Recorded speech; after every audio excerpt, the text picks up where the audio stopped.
तो दोस्तों वैसे तो इन दोनों आईपीओ का अलॉटमेंट ऑलरेडी आपको देखने को मिल गया है।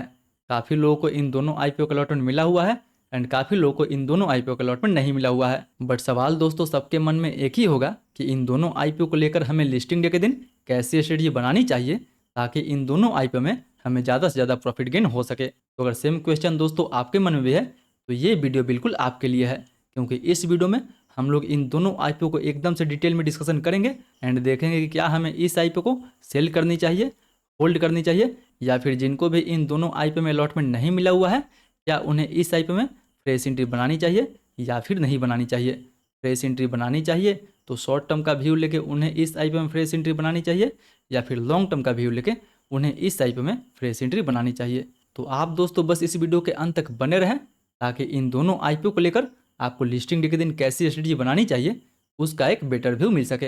एंड हाँ दोस्तों, दो आईपीओ का लिस्टिंग डे स्ट्रेटजी एक साथ डिस्कस करना है तो मैं भी वीडियो थोड़ा सा लंबा हो सकता है, बट हाँ मैं ये गारंटी देता हूँ कि अगर आप ये वीडियो पूरा देख लेते हैं तो इन दोनों आईपीओ के लिस्टिंग डे को लेकर कोई भी आपके अंदर कन्फ्यूजन नहीं रहेगा। तो फिर चलिए अब सीधा वीडियो में आगे बढ़ते हैं और सबसे पहले एक बार ब्रीफ में डिस्कस कर लेते हैं इन दोनों कंपनी के काम के बारे में, ताकि आपको रिमाइंड हो सके कि ये दोनों कंपनी काम क्या करती है, इन दोनों कंपनी का मेन रेवेन्यू सोर्स क्या है।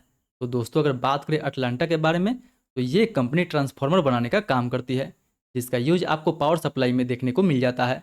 जबकि अगर बात करें गणेश कंज्यूमर के बारे में तो दोस्तों ये कंपनी एफएमसीजी प्रोडक्ट जैसे आटा हो गया, सूजी हो गया या फिर मैदा हो गया, वो सबको बनाती है एंड अपने ब्रांड के नाम से सेल करती है। मतलब देखा है दोस्तों तो दोनों कंपनी अलग अलग इंडस्ट्री से बिलोंग करती है एंड इन दोनों की इंडस्ट्री में आपको हमेशा डिमांड देखने को मिल जाएगा।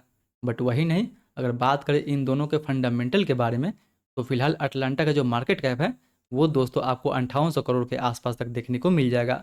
जबकि इसका जो आरओई है लगभग 34% के आसपास है, आरओसी लगभग 40% के आसपास, प्रॉफिट मार्जिन लगभग 10% के आसपास एंड डेट टू इक्विटी 0.40 का है। जबकि अगर बात करें गणेश कंज्यूमर के बारे में तो इसका जो मार्केट कैप है वो लगभग आपको 1300 करोड़ के आसपास तक देखने को मिल जाएगा।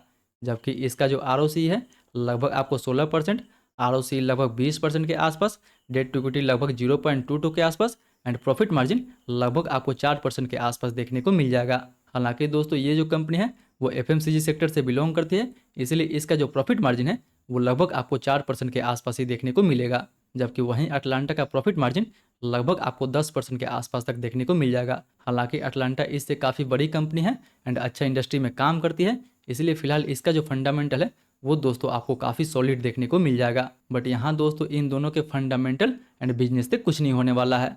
हमें डिटेल में बात करना होगा कि हमें लिस्टिंग डे के दिन इन दोनों आईपीओ में कैसी स्ट्रेटजी बनानी चाहिए ताकि हमें कम से कम लॉस हो एंड ज़्यादा से ज़्यादा प्रॉफिट हो। क्योंकि फिलहाल दोस्तों मार्केट अभी काफ़ी वोलेटाइल है, मार्केट में काफ़ी गिरावट है, इसलिए इन दोनों का स्ट्रेटजी हमें काफ़ी सोच समझ कर बनानी चाहिए एंड मार्केट में उसी स्ट्रेटजी को हमें फॉलो करनी चाहिए। तो चलिए यहाँ पे हम सबसे पहले बात कर लेते हैं अटलांटा के बारे में कि अटलांटा में हमें लिस्टिंग डे के दिन कैसी स्ट्रेटजी बनानी चाहिए। तो दोस्तों अगर सबसे पहले बात करें इसके ग्रे मार्केट के बारे में तो फिलहाल इसके ग्रे मार्केट में लगभग आपको 12 से 15% के आसपास डिमांड देखने को मिल जाएगा। मतलब अगर 15% के हिसाब से या फिर 12% के हिसाब से भी देखा जाए तो कहीं ना कहीं लगभग आपको 2000 के आसपास तक पर लॉट पे प्रॉफिट देखने को मिल सकता है।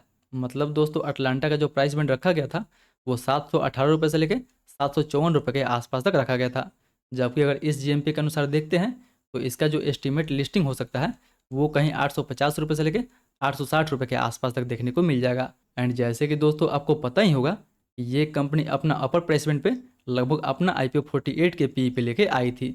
जबकि अगर ये 860 रुपये के आसपास लिस्ट होती है तो इसका जो पी जाएगा वो लगभग आपको 55 के आसपास तक देखने को मिल जाएगा। एंड मार्केट में दोस्तों इसी की जैसी एक और कंपनी है जो हो गया ट्रांसफार्मर एंड रेक्टिफायर्स, उसका अगर पी रेशियो देखा जाए तो वो लगभग अभी 70 के पी पे ट्रेड कर रहा है एंड ये जो कंपनी है लगभग अभी 55 के पी पे ट्रेड कर रही है। बट उसके मुकाबले में अपना अटलांटा आईपीओ देखा जाए तो अगर ये 860 रुपये के आसपास लिस्ट होता है तो ये लगभग 55 के पी पे आपको नज़र आ सकता है। इसीलिए हम 70 के पी पे नहीं, जबकि अगर 60 के पी को भी देखते हैं तो ये लगभग अभी 860 रुपये के आसपास लिस्ट होता है, बट अगर 60 के पी पे जाता है तो लगभग ये 950 रुपये के आसपास तक जा सकता है। जी हाँ दोस्तों, मे भी हम इसके फुल पी रेशियो को कंटिन्यू ना करें, जबकि अगर हाफ ही कंटिन्यू करें या फिर 60 तक ही देखें तो अगर 60 के पी रेशियो पे भी जाता है तो लगभग ये नियर टर्म में 950 के आसपास तक जा सकता है। क्योंकि इस आईपीओ को मार्केट में डिमांड भी काफ़ी अच्छा बना हुआ था।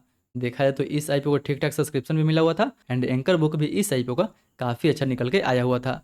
अगर इसके कुछ फेमस एंकर के बारे में बात करें तो इसके एंकर एलोकेशंस में Kotak Mahindra bank, axis mutual fund, Nippon India, HDFC या फिर आईसीआईसी म्यूचुअल फंड जैसे एंकर का नाम निकल के आता है। वहीं सब्सक्रिप्शन के बारे में बात करें तो दोस्तों QIB कोटा इस आईपीओ का लगभग 195 टाइम्स के आसपास तक सब्सक्राइब हुआ था। जबकि अगर HNI कोटा के बारे में बात करें तो HNI कोटा ऑलमोस्ट 56 गुना के आसपास तक सब्सक्राइब हुआ था। जबकि अगर बात करें रिटेल कोटा के बारे में तो रिटेल कोटा इस आईपीओ का लगभग 10 गुना के आसपास तक भरा हुआ था।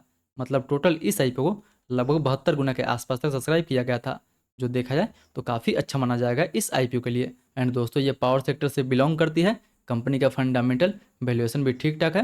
एंड देखा है तो फिलहाल कंपनी के पास लगभग अभी 1700 करोड़ का ऑर्डर बुक पड़ा हुआ है, जो इसके फ्यूचर ग्रोथ के लिए काफ़ी अच्छा रहेगा। मतलब दोस्तों अटलांटा का लिस्टिंग 10 से 15% के बीच में होता है, तो ये शॉर्ट टर्म मीडियम टर्म में ठीक ठाक चल सकता है। जबकि अगर बात करें गणेश कंज्यूमर के बारे में तो दोस्तों फिलहाल इसके ग्रे मार्केट में अभी आपको कोई डिमांड देखने को नहीं मिलेगा।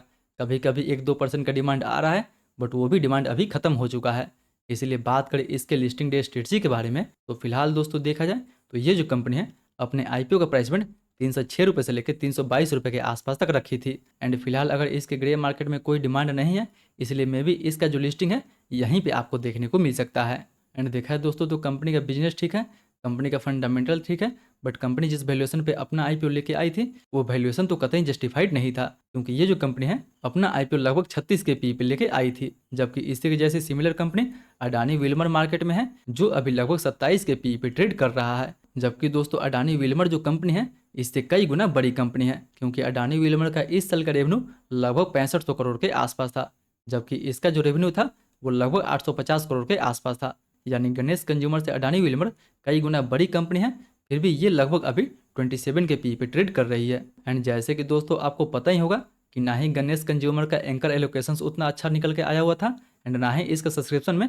आपको उतना ज़्यादा डिमांड देखने को मिला था। क्योंकि अगर बात करें QIB कोटा के बारे में तो ये जो आईपीओ है QIB कोटा में ऑलमोस्ट 4 टाइम्स के आसपास तक, एंड HNI कोटा में लगभग ऑलमोस्ट 6 टाइम्स के आसपास तक भरा हुआ था।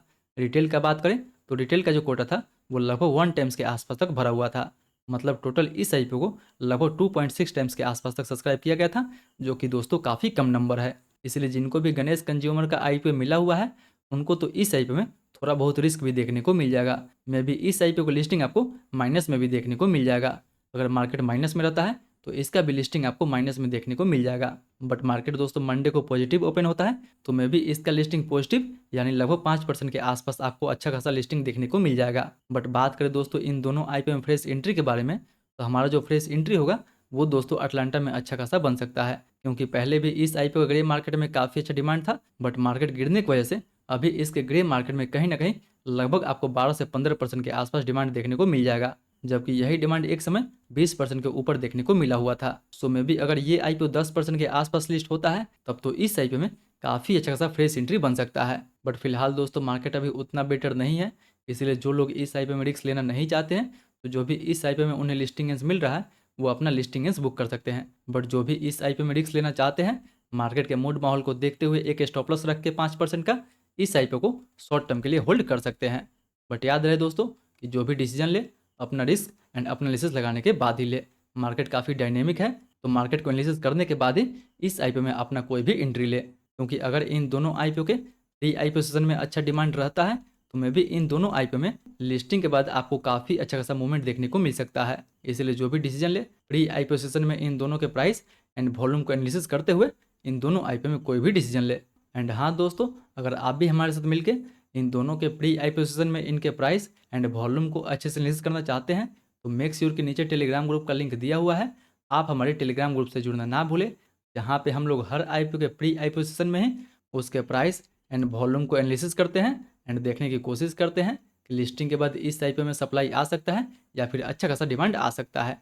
सो मेक श्योर के नीचे टेलीग्राम ग्रुप का लिंक दिया हुआ है, टेलीग्राम ग्रुप से जुड़ना ना भूलें। बाकी बात दोस्तों ये तो था मेरा पूरा लिस्टिंग डे स्ट्रेटजी। आपका क्या स्ट्रेटजी है? आप इन दोनों आईपीओ को सेल करने वाले हैं, होल्ड करने वाले हैं, या फिर इन दोनों आईपीओ में फ्रेश एंट्री बनाने वाले हैं? वो भी आप हमें नीचे कमेंट करके ज़रूर बताएं। फिर आज के लिए दोस्तों बस इतना ही। तब तक अभी बहुत सारा आईपीओ ओपन हुआ है, इन सारे वीडियो पर टैप करके इन सभी आईपीओ का रैंकिंग देखना ना भूलें।